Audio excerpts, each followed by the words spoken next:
So mini stroke dangerous ಅಂತ ಹಾಗಾದ್ರೆ? ಇಲ್ಲ, ಮಿನಿ ಸ್ಟ್ರೋಕ್ ಡೇಂಜರಸ್ ಅಲ್ಲ. ಯಾಕೆ ಅಂತ ಹೇಳಿದ್ರೆ ಬೈ ಡೆಫಿನಿಷನ್ ಮಿನಿ ಅಂದ್ರೆ ಏನು, ಬಂದು ಹೋಗುತ್ತೆ.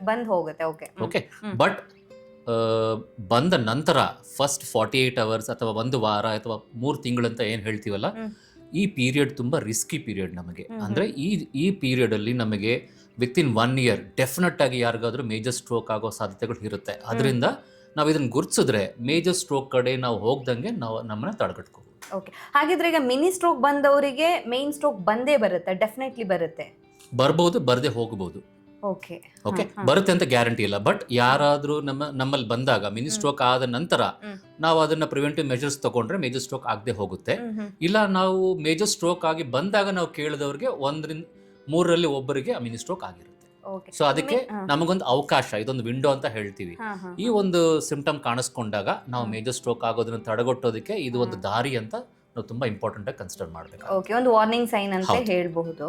ಹಾಗಿದ್ರೆ ಅದರಲ್ಲಿ ಸಿಂಪ್ಟಮ್ಸ್ ಮೇಜರ್ಲಿ ಯಾವ್ದು ಇರುತ್ತೆ ಅಂತ? ಸೇಮ್ ನಮ್ಗೆ ಸ್ಟ್ರೋಕ್ ಅಲ್ಲಿ ಉಂಟಾಗೋ ಸಿಂಪ್ಟಮ್ಸ್ TA ಅಲ್ಲೂ ಆಗುತ್ತೆ. ಬಟ್ ಏನಪ್ಪಾ ಅಂದ್ರೆ ಸ್ಟ್ರೋಕ್ ಅಲ್ಲಿ ಆಗೋ ಸಿಂಪ್ಟಮ್ಸ್ ಕನ್ಸಿಸ್ಟೆಂಟ್ ಆಗಿ ಅಂದ್ರೆ ಹಾಗೆ ಉಳ್ಕೊಳ್ಳುತ್ತೆ.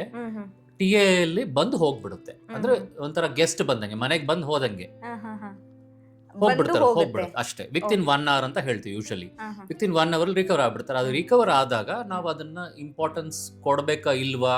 ಕೆಲವು ಸಲ ರಾತ್ರಿ 1 ಗಂಟೆಗೆ ನಮಗೆ TI ಆಗಿರುತ್ತೆ, ನಾವು ಎದೊಳ್ತೀವಿ, ಅರ್ಧ ಗಂಟೆಯಲ್ಲಿ ಹೋಗ್ಬಿಡುತ್ತೆ, ನಾವು ಮಲಗ್ಬಿಡ್ತೀವಿ. ಬೆಳಗ್ಗೆ ಎದ್ದಾಗ ಮೇಜರ್ ಸ್ಟ್ರೋಕ್ ಆಗಿ ಕೈಯೋ ಕಾಲೋ ಮಾತಾಡ್ಲಿಕ್ಕೆ ಆಗದೆ ಇರೋದು ಅದು ಕನ್ವರ್ಟ್ ಆಗ್ಬಿಡುತ್ತೆ. ಅವಾಗ ನಮಗೆ ತುಂಬಾ ಡಿಸೇಬಿಲಿಟಿ ಆಗುತ್ತೆ. ಅದರಿಂದ ಆ ಥರ ಆದಾಗ ಕ್ವಿಕ್ ಆಗಿ ಡಾಕ್ಟರ್ ಹತ್ರ ಹೋಗಿ, ನನಗೆ ಸ್ಟ್ರೋಕ್ ಇದು ಸ್ಟ್ರೋಕ್ ಆಗಿದ್ರೆ ನಾನು ಮತ್ತೆ ಸ್ಟ್ರೋಕ್ ಆಗ್ದಂಗೆ ತಡೆಗಟ್ಟೋದಕ್ಕೆ ನಾನು ಏನು ಪ್ರಿಕಾಷನ್ ತಗೋಬೇಕು ಅಥವಾ ಏನು ಮೆಡಿಸಿನ್ ತಗೋಬೇಕು ಅನ್ನೋದನ್ನ ಡಿಸ್ಕಸ್ ಮಾಡಿ ಸ್ಟ್ರೋಕ್ ಬರ್ದಂಗೆ ನೋಡ್ಕೊಳ್ಳೋದೇ ತುಂಬಾ ಇಂಪಾರ್ಟೆಂಟ್. ಹಾಗಿದ್ರೆ ಈಗ ಮಿನಿ ಸ್ಟ್ರೋಕ್ ಬಂದಿರೋದು ಎಲ್ರಿಗೂ ಅವರಿಗೆ ಅವೇರ್ನೆಸ್ ಇರೋದಿಲ್ಲ, ನಂಗೆ ಮಿನಿ ಸ್ಟ್ರೋಕ್ ಆಗಿದೆ ಅನ್ನೋದು ಗೊತ್ತಿರೋದಿಲ್ಲ ಅಂತ. ಸಿಂಪ್ಟಮ್ಸ್ ಬಂದಾಗ ಎಚ್ಚೆತ್ಕೊಳ್ಬೇಕಾಗುತ್ತೆ ಅಂತ. ಡಾಕ್ಟರ್, ಹಾಗಿದ್ರೆ ಇದಕ್ಕೆ ರಿಹ್ಯಾಬಿಲಿಟೇಷನ್ ಏನು ಬೇಕಾಗಿಲ್ಲ, ನಾರ್ಮಲ್ ಆಗಿ ಇರ್ತಾರೆ? ಯಾಕಂದ್ರೆ ನಾನು ಹೇಳಿದಂಗೆ ರಿವರ್ಸಿಬಲ್, ಟೆಂಪರರಿ ಅಂದ್ರೆ ಬಂದ್ ಹೋಗಿರೋರಿಗೆ ನಾವು ಏನು ನಮ್ಮಲ್ಲಿ ಡೆಫಿಸಿಟ್ಸ್ ಇರೋದಿಲ್ಲ. ಡೆಫಿಸಿಟ್ಸ್ ಅಂದ್ರೆ ನಮಗೆ ಕೈಯೋ ಕಾಲೋ ಮಾತಿನಲ್ಲೋ ಇಲ್ಲ ಮುಖದಲ್ಲೋ ಯಾವುದೇ ಒಂದು ಡ್ಯಾಮೇಜ್ ಆಗದೆ ಇರೋದ್ರಿಂದ ನಮಗೆ ರಿಹ್ಯಾಬಿಲಿಟೇಷನ್ ಅವಶ್ಯಕತೆ ಇರುವುದಿಲ್ಲ. ಸೊ ರಿಹ್ಯಾಬಿಲಿಟೇಷನ್ಗಿಂತ ಸ್ಟ್ರೋಕ್ ಬರ್ದಂಗೆ ನೋಡ್ಕೊಳ್ಳೋದಕ್ಕೆ ತುಂಬಾ ಜವಾಬ್ದಾರಿ ವಹಿಸ್ಬೇಕಾಗತ್ತೆ ನಾವು ಅಷ್ಟೇ.